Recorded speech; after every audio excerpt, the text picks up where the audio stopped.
La resaca llega gracias a Yachay. Crea tu tienda online hoy mismo en yachay.lat. Hola, buenas tardes. Soy Laura Grados y esto es La Resaca. Hoy es miércoles 15 de septiembre del 2021. ¿Cómo está Javier Torres? Un poco de novedades más allá del tema que nos tenía un poco ocupados esta semana, que fue la muerte del líder senderista Abimael Guzmán. Pero han pasado algunas cosas urgentes también en el Congreso. Javier Torres. Sí, se viene un pleno mañana que va a estar caliente. Hay varios temas. Está lo de la cuestión de confianza, que lo habíamos conversado también ya la semana pasada. Si no me acuerdo ya cuándo lo conversamos, pero ahora se viene la contrarreforma política. No sé si es la segunda, la tercera, la cuarta, la quinta, pero otra vez los partidos en el Congreso quieren hacerse más fácil el trabajo, ¿no? Retroceder sobre lo que se había avanzado. Así es. Para conversar sobre eso, o sea, son 6 propuestas de contrarreforma, que es lo que ha informado la República y el grupo, bueno, y el Comercio, que nos hacen retroceder en lo que ya se había avanzado sobre la reforma política, ¿no? Sobre la obligatoriedad de las primarias en los partidos, nuevos vallas, por ejemplo, para que existan o dejen de existir, en todo caso, sanciones a los partidos que no cumplan con el rigor de la ley, y etcétera. Entonces, se ha relajado, se ha flexibilizado un poco esto, y justo cuando ya habían desaparecido partidos pues como el APRA, perdido la inscripción, digamos, partidos como el APRA, históricos, ¿no? O como el PPC. Para conversar sobre eso estamos con, espere que Fernando Tuesta me ha dicho que por favor le digamos, él es politólogo de la Católica, así que él ex jefe de la OMPE y por supuesto amigo nuestro. Y muchas gracias por estar aquí, Fernando. Mira que no dije analista, ¿eh? En realidad era la parte que se ríe Laura. Gracias por la invitación. Le digo, por favor, analista político, no. Sí, es casi un mote. Sí, claro. Es un sobremesa. Es un sobremesa. Algo de academia hacemos nosotros. ¿Qué peligros representa lo que está haciendo el Congreso ahora? Y no es la primera vez que lo hace, creo, ¿no? Con esta reforma. No, a ver, en realidad mucho se habla de la reforma política. Incluso hay algunos ahí en redes que nos acusan de que lo que estamos viviendo es producto de la reforma política, y en realidad fueron muy pocas las modificaciones de la ley de organizaciones políticas, la ley de orgánica de elecciones, y entre ellas esta, ¿no? Acuérdense ustedes, paridad de alternancia, la circunscripción de peruanos en el exterior, eran parte de estas medidas, el tema de la inmunidad parlamentaria o la limitación para aquellos que habían sido sentenciados en primera instancia por delitos dolosos, y el tema de inscripción y cancelación de partidos y democracia interna.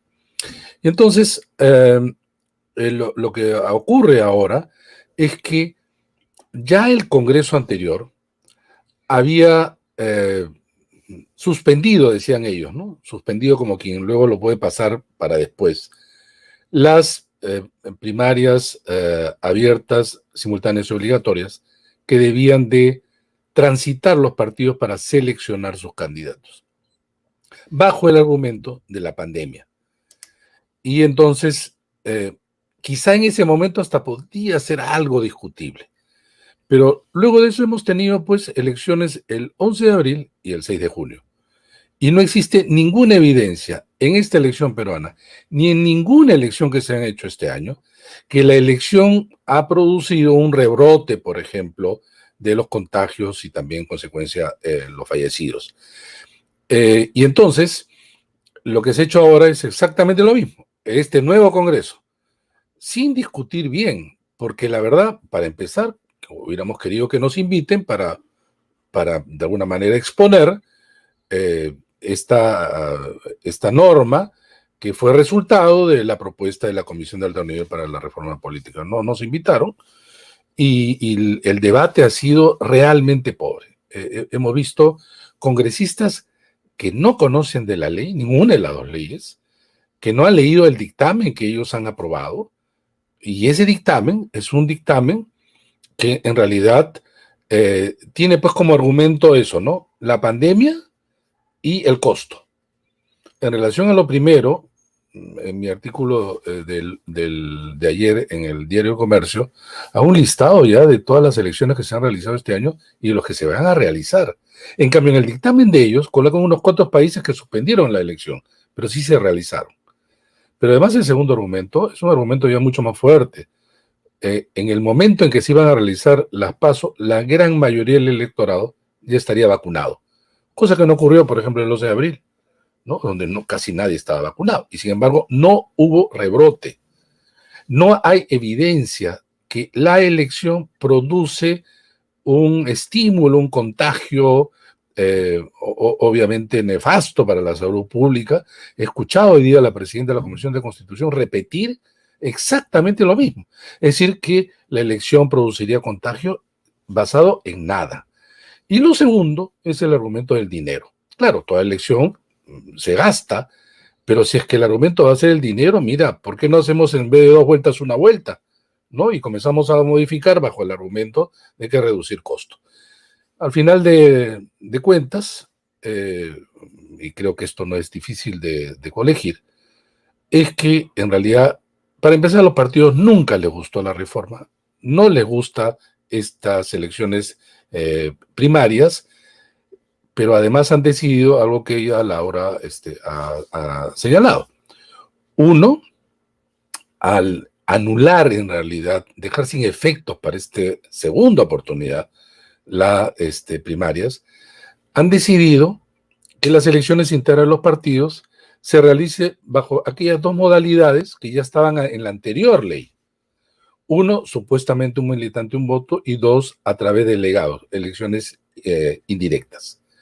¿Qué han hecho la gran mayoría de partidos en la última oportunidad? Salvo 2, todos a través de delegados. Todos a través de delegados. Entonces, ¿y cómo es eso? Hay un cuadro que ustedes también han reproducido, que colgaban en redes. El 4.9% de todo el padrón de todos los partidos asistió a votar. Y entonces uno se pregunta, esta elección, la que hicieron los partidos, para seleccionar candidatos a la presidencia del Parlamento, resulta que solo entusiasma a casi el 5% de todos los partidos. Y entonces acá hay un tema. O los miembros de los partidos efectivamente están en un grado de desinterés altísimo, o los padrones son inflados. Me atrevo a especular que es lo segundo. Ahora, Fernando, ahí lo que tú estás diciendo, bueno, lo que está detrás es el desinterés de los partidos, y hay partidos además que ya sabemos que más que partidos son empresas con dueño, ¿no? Que tienen nombre y apellido y son conocidos, ¿no? Que no les interesa que la cosa cambie. Tú sabes que yo sigo mucho la política regional y ya están ofreciendo cargos a diestra y siniestra, ¿no? Y poniendo tarifa, como siempre, a los cargos. Pero, entonces, ¿cómo vamos a poder salir de este círculo vicioso? Porque uno dice, bueno, se dio esa reforma y entonces se encuentra un argumento. la próxima vez van a decir, vino el fenómeno del Niño, Sí, ¿no? cualquier cosa. Un terremoto, cualquier cosa, ¿no? O lo eliminan finalmente. Claro, ¿cómo salimos de este entrampe, digamos? Mira, es muy difícil porque en realidad acá se han dado la mano los extremos, hasta los extremos, no solamente los extremos, ¿no? Todos los partidos han votado a favor. Llama la atención que algunos congresistas que uno podía pensar que, bueno, podían tener una posición quizá discrepante, no lo han tenido. Creo que ese no es una preocupación, evidentemente, de los partidos, sino de un grupo de partidos. Porque hubo proyecto de ley de Fuerza Popular, de Podemos y de Alianza para el Progreso, los tres. Uno de ellos recogió luego firmas de otras bancadas, y dijeron, bueno, este es multipartidario. Pero el tema es que no se dan cuenta los partidos, o quizás sería una hipótesis, no se dan cuenta, que en realidad eso los afecta al final del día. Porque, digamos, la comunidad de partidos no solamente se vuelve más grande, y no hablo ya de competencia, sino que los cascarones producen una dinámica política muy informal y mercantilizan la política. Porque tú mismo estás diciendo, ¿no? Que ofrecen, pues, por ejemplo, hay dueños de movimientos regionales, también de partidos, pero también muchísimos movimientos regionales. Digamos, uno de estos dueños, el 2018 se terminó la elección y no tiene nada.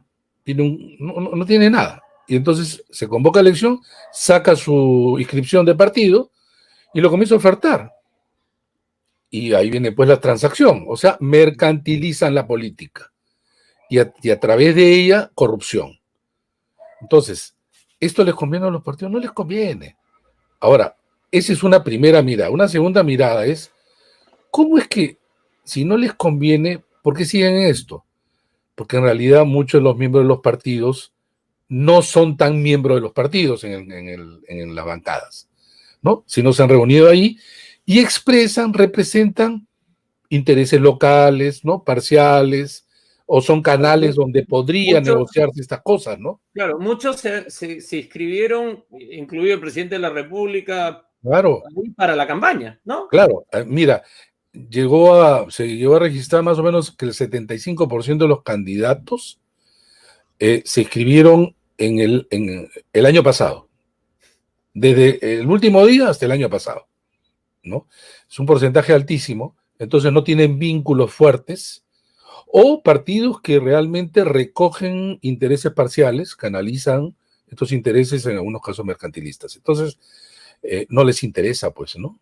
Crear una comunidad de partidos medianamente formalizados, institucionalizados, porque, claro, el primer momento de separar la paja del grano fue justamente hace poco, donde del 25 partidos quedaron 9. Salieron algunos partidos importantes que probablemente podían volver a inscribirse, pero los cascarones, esos ya no se iban a volver a inscribir. Pero con estas normas, obviamente los cascarones pues se mantienen, sobre todo fuera de Lima, ¿no? Los movimientos regionales.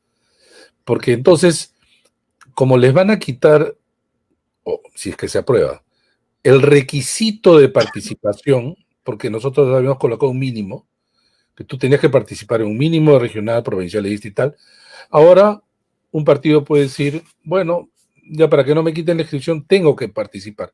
En cuanto me inscribo en un distrito, ya cumplí. Porque no hay ningún mínimo. Porque la ley no te dice que tienes que, digamos, participar en más. Pero ¿saben qué? Esto va a traer algunos efectos que no se han dado cuenta. Que es el siguiente. Si los partidos dicen, ¿saben qué? Quitamos el requisito de participación. Va a ocurrir, y como son partidos débiles, que van a haber provincias y distritos donde no hay candidatos. Provincias y distritos donde el movimiento regional tampoco le interesa en algunas provincias, en algunos distritos. ¿Qué va a pasar ahí? Ya era un problema ahora, porque no estabas obligado a copar todo. No estabas obligado a copar todo. Pero si es que la verdad, con esto, ya definitivamente se abre el riesgo. Entonces, un alcalde de distritos rurales, de los que tú tanto conoces, Javier, y en el CEP trabajan muchos, no se presenta partido, pues, o no se presenta porque no tengo candidato. Además, no se trata solamente de colocar candidatos, o sea que el partido muchas veces negocia, ¿no? Y son no pocos tiene electores. claro, no tiene capacidad. No tiene capacidad. Y además estamos hablando de 9. Si no se inscriben nuevos partidos, estamos hablando solo de 9. Claro. ¿No? Y Fernando, pero ¿cómo, o sea, más allá de exponerlo, denunciarlo, qué otras alternativas hay para frenar esto en el Congreso? Pues no pueden hacer lo que Bueno, les dé la gana, ¿no? mira, la verdad que en esto he estado lastimosamente labrando casi solo, porque he estado hablando y claro, hay otros temas de interés y claro, aparecen las elecciones regionales y municipales pues todavía de acá a un año, ¿no? Y es por eso que en mi artículo ayer llamaba la atención, pero en la tarde ya lo están aprobando y esto va al pleno, lo aprueban, tienen los votos, el presidente no lo va a observar porque Perú Libre ha votado a favor. En el hipotético caso negado, incluso que lo observe, tienen los votos suficientes como para insistir en la ley. Y vamos a regresar entonces a la época pre-reforma. Claro, algunos medios como ustedes y otros también han puesto el interés y hay que llamar la atención. Este es un retroceso, este es sumamente grave. Este es sumamente grave. Fernando, este proyecto, también no sé si ya está también en el dictamen, esta idea de ampliar el plazo para afiliación, en realidad es como que todavía más tiempo para que se estén negociando las candidaturas, ¿no? Eso es lo que busca, ganar Claro. tiempo para esta mercantilización de la política, como señalas. Mira, yo creo sinceramente que este espacio que les dan sirve para eso, aun cuando también existía el otro tema, ¿no? Como hemos tenido elecciones muy cercanas, entonces ya el cronograma está encima y prácticamente se cerró todo. Pero está mal dada la ley porque los cronogramas se yuxtaponen. ¿Y saben cuándo va a ser terrible? El 2026. Porque el 2026 van a haber elecciones generales en el primer semestre y regionales y municipales el segundo. Entonces, si tú estás en un partido ya no tienes tiempo para salirte e irte a otro. Claro que eso está bien en el sentido de evitar estos movimientos, pero eso lo tienes que complementar, lo tienes pues que repensar, tienes que tener una mirada mucho más completa, ¿no? No como lo que se suele hacer en el Congreso, que es atacar o intentar modificar una partecita sin tener en cuenta la dinámica, la estructura integral de los sistemas. Entonces, esto es lo que yo les digo que va a ocurrir, que algunos provincias y distritos no van a tener candidatos, no se han puesto a pensar. ¿El alcalde qué va a hacer? ¿Va a prorrogar su mandato? Sí, pues, a buena hora para ellos. Pero de eso no se trata. Se trata de que son los partidos y movimientos regionales los que están habilitados para presentar candidaturas allí. Y es por eso que habían desaparecido, ¿qué? Las listas locales provinciales y las listas locales distritales, que cubrían pues esa franja donde el partido no quería, ¿no? O también, claro, competían otros, pero ahí estaban pues ya los partidos, ¿no? Los movimientos regionales. Fernando, yo creo que esta contrarreforma, ese grupo de contrarreformas del Congreso abre la puerta a otro tipo de retrocesos, ¿no? O sea, incluso, ¿qué más sigue? Cambiar la ley que Yo no creo que... declara delito, o sea, por ejemplo, el financiamiento privado de los partidos, o sea... Es que lo que pasa es que en el caso de financiamiento, a diferencia de este caso o de otros donde hay 1 o 2 artículos donde se concentra todo, en financiamiento hay una gama muy grande. Entonces, allí incluso faltaba complementar con otras medidas. Esto tenía como encargo el Parlamento anterior, el que reemplazó al disuelto, que no hizo sino empeorar las cosas, ¿no? Pero claro, en financiamiento puede haber también retrocesos. No creo que vayan a ir en contra de la paridad de alternancia, pues eso está instalado. No le van a quitar la circunscripción a los peruanos en el extranjero, pero no van a avanzar más. La idea era avanzar más, ¿no? Y este Congreso, mira, entre el bajo interés y la calidad, eso que uno dice siempre, este es peor que el anterior, nos hace sentir como somos un país sin fondo, ¿no? O sea, de verdad que el anterior, porque dice ahora, ¿quién puede levantar una voz distinta, no? O sea, todos son grises. Claro, es que todos, no todos, sino una aplastante mayoría son nuevos, sin experiencia, ¿no? Y entonces tú ves allí congresistas que esperemos que por ahí salgan algunos y la verdad que nos sorprendan, ¿no? Que están aprendiendo rápido, en fin, ¿no? Ya incluso no tiene nada que ver con izquierdas, derechas, acá Ahora, es un tema ahí, transversal. Fernando, quería salirme un poco de la reforma que está dando ahorita. Y entonces, proyectos como la posible creación del Senado, o justamente cambiar las normas de reelección, no sé, quizás es así porque les conviene, ¿no? Pero, o sea, financiamiento quizás yo pienso que no lo hagan porque ahí sí la gente puede saltar. Estos son procedimientos que tú los explicas claramente, pero mucha gente no los entiende a la primera, ¿no? Dice, No, sin duda. la fecha, ¿qué importa? ¿No? O sea, un mes más, ¿qué importa? Es así pensamos los peruanos. Pero ¿tú crees que, por ejemplo, el Senado es algo que está en agenda o no tampoco? Mira, como se mueven por intereses y a veces muy de corto plazo, podría ocurrir, que es lo que quiso hacer el Parlamento anterior, ¿no? Corto, pero ya estaba muy comprometido, ¿no? Pero sí podría. Tú bien lo dices, acá en realidad, mira, yo creo que el Senado podría operar, porque además hay vínculos pues entre este Congreso y el anterior, porque hay partidos que se mantienen allí. Entonces, algunos asesores, algunos congresistas del anterior partido ahora están de asesores. Esta es la puerta giratoria que está ocurriendo, ¿no? De la no reelección. Asesor, congresista, asesor, ¿no? Entonces hay vínculos. Yo creo que eso no me sorprendería. Ahora, la calidad del diseño es otra cosa. Porque no solamente crear un Senado, pues, ¿no? Sino cómo eliges, qué competencias tiene, las relaciones entre las cámaras, la relación con el Ejecutivo, las relaciones estas que crean, pues, el sistema político, ¿no? La verdad que el momento, así como dicen, el momento constituyente, el momento de la reforma, fueron 2018, 2020, ¿no? Y esta es la contrarreforma. Y claro, como tú dices, como suele suceder en muchos órdenes de la vida, pero acá para el caso, es más fácil decirle a la gente, miren, hay que suspender esto porque si van a haber elecciones va a haber aglomeración de gente y el COVID se va a disparar. Cuesta mucho dinero. Ese dinero que vaya a cubrir estas tantas necesidades que tiene el pueblo. Pues facilito, ¿no?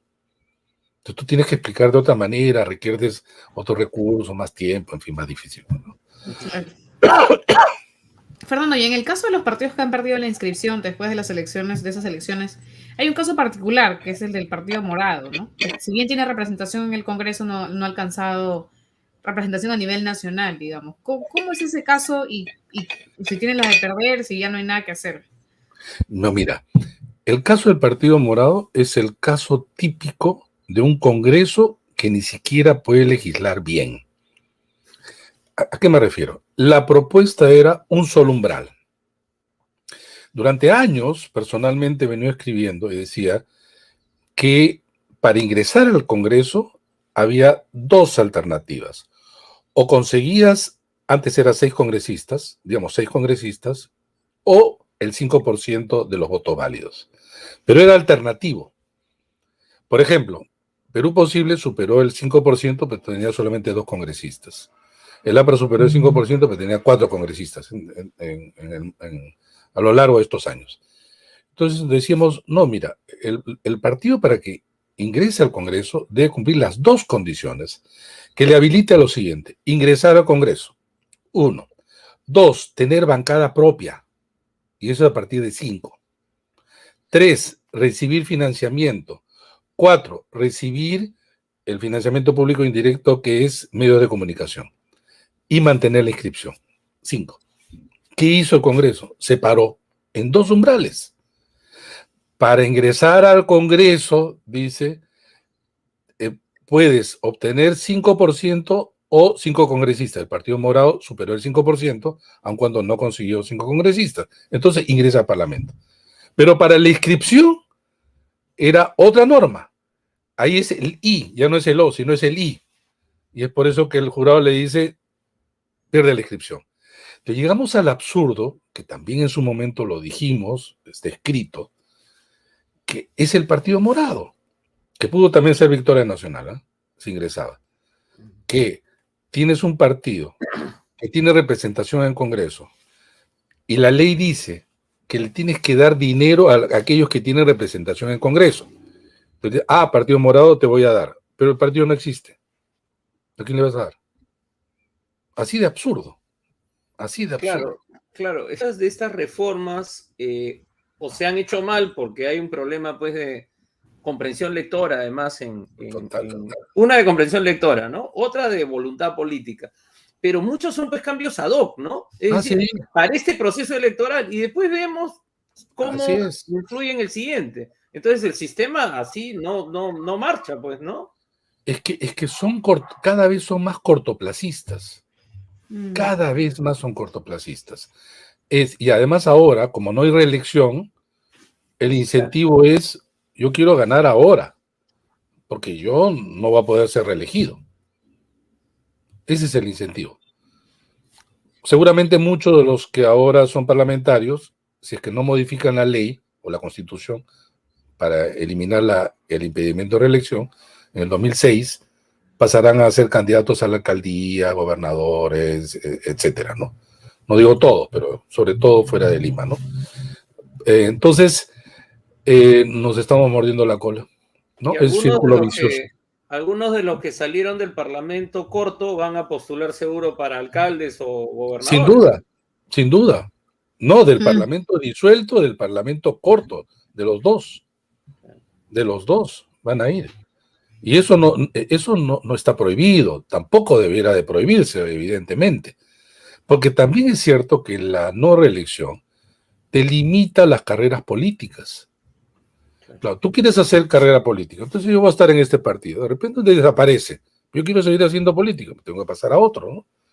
O de repente no hay reelección, entonces paso, oye, soy, no sé, pues concejal, ahora quiero ser alcalde, después gobernador, de repente, no sé, congresista. Eso no está mal. Es más, en Estados Unidos la tasa de reelección es del 92% en el Congreso. Entonces, la gente los vota, pues. Vota por ellos. Entonces, tiene un nivel de relación mucho más intensa, ¿no? Entonces, ellos cuidan mucho a su elector. Pero Fernando, si no tiene reelección, nada. Claro, no hay motivación. ¿Crees que la no reelección ha empeorado la calidad o sea, la calidad de legislar del Congreso? Sin duda. Ahora, ya nuestro país castigaba a muchos que iban a la reelección. A muchos. La tasa de reelección en el Perú durante 30 años llegó a ser de, no mucho, 20%. Solo que, obviamente, un parlamentario que tenía muchos mandatos era una persona más experimentada y obviamente salía más en los medios. ¿Y qué es lo que se reflejaba para la gente? Son los mismos. La mismocracia, ¿no decían? No es cierto. El Perú es el país que más cambios tiene, porque justamente no eran reelegidos muchos y ahora ya ninguno. Esto sí, miren, en América Latina, el único país que no tiene reelección parlamentaria es Costa Rica. El único país. Todos tienen reelecciones, en la mayoría indefinida. Ahora, yo creo que se puede, digamos, después de darle tanto vueltas a esto, ya en el caso de subnacionales y debido a justamente a la debilidad de los partidos, se crean pues cacicazgos fuertes, ¿no? Sobre todo en provincias. Ya tú dale pues 2 mandatos, ¿no? Pero no le des uno, pues, ¿no? Uno de 4 años, dale 2 mandatos, porque recuerdan ustedes el caso de Lima, ¿no? Chosica, Chorrillos, ¿no? Claro, que eran 15 años, Claro, 18 años, ¿no? 20 años. Claro, uno 21 años, creo. Pone un límite, ¿no? Mm. Pero, por ejemplo, no sé si les ha sucedido. En mi caso, por ejemplo, yo estaba contento con mi alcalde, resulta que ya no podía ir a la reelección. Ahora tengo uno peor de lo que del anterior. No, pero No lo puedo además, premiar. claro, pero además, pues, en el Congreso es un aprendizaje, ¿no? Es un aprendizaje. De la negociación política, de la técnica legislativa, del Así es. manejo de las comisiones, de la relación con el Ejecutivo. O sea, un mundo complejo, ¿no? La gente cree Es que un es mundo muy complejo. simple, pero... No, para nada, ¿no? Hay gente que aprende además relativamente rápido, otros que nunca van a aprender, pero tú notas, pues, ¿no? Ya los congresistas más cuajados, muchos de los que salían en los medios, por eso la gente decía son los mismos, no, sino que ellos ya pues tenían varios mandatos. Finalmente no te puede gustar a ti, pero tienes su elector que ha votado por ellos. Ese es el tema.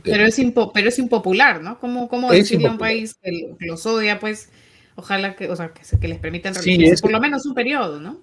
Y, es impopular, pero ¿sabes qué?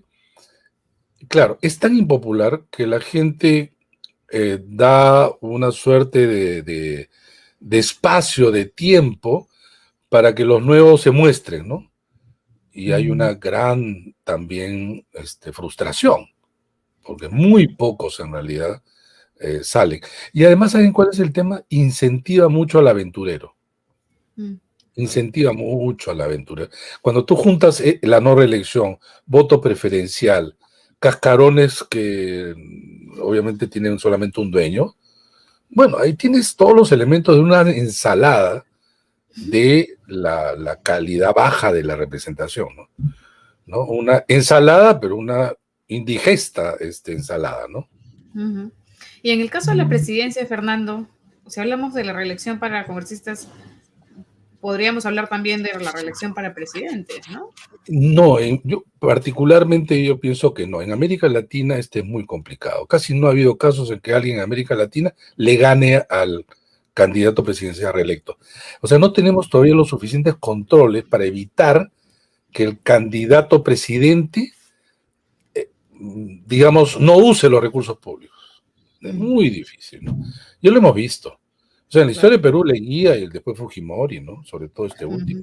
Ahora, ya nos pasamos del tiempo, pero ya que Laura planteó el tema del presidente y se va a discutir mañana este tema de la cuestión de confianza, quizás también sería bueno tu opinión. O sea, ¿esto está bien, está mal, sirve No, para algo? para ¿O es nada, para nada. Mira, ambos poderes tienen instrumentos para defenderse y atacar.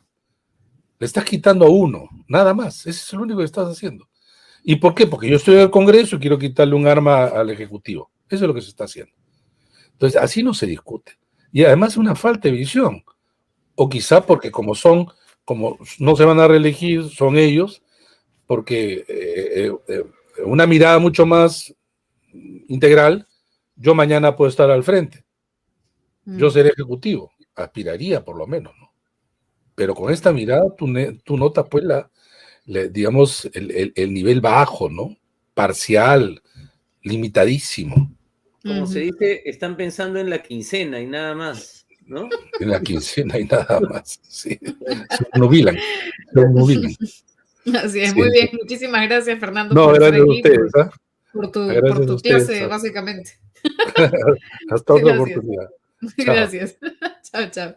Bueno, estuvimos con Fernando Tuesta, ya sabes, Javier Torres, aunque sea impopular, creo que hay un debate pendiente, ¿no? La reelección para congresistas, a ver si se motivan un poco a hacer las cosas menos evidentes, ¿no? Menos evidentes porque... En vez de estar haciendo estas triquiñuelas, esta contrarreforma que están haciendo, deberían pensar en serio eso, incluso lo del Senado. Pero claro, como dice Fernando, la calidad legislativa de nuestro Congreso, la verdad es una lágrima, lo que hasta ahora han mostrado, ¿no? Bueno, Claro, están discutiendo sus primeros proyectos de ley, pero bueno, Muy bien. No queríamos deprimirnos, pero bueno.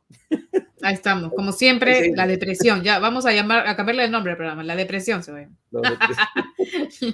Muy bien. Esto fue La Resaca con Laura Grados y Javier Torres. Nos vemos mañana, jueves ya, a las 6 de la tarde, ya casi es fin de semana, Javier Torres. Hasta mañana. Mañana es quincena. Chao.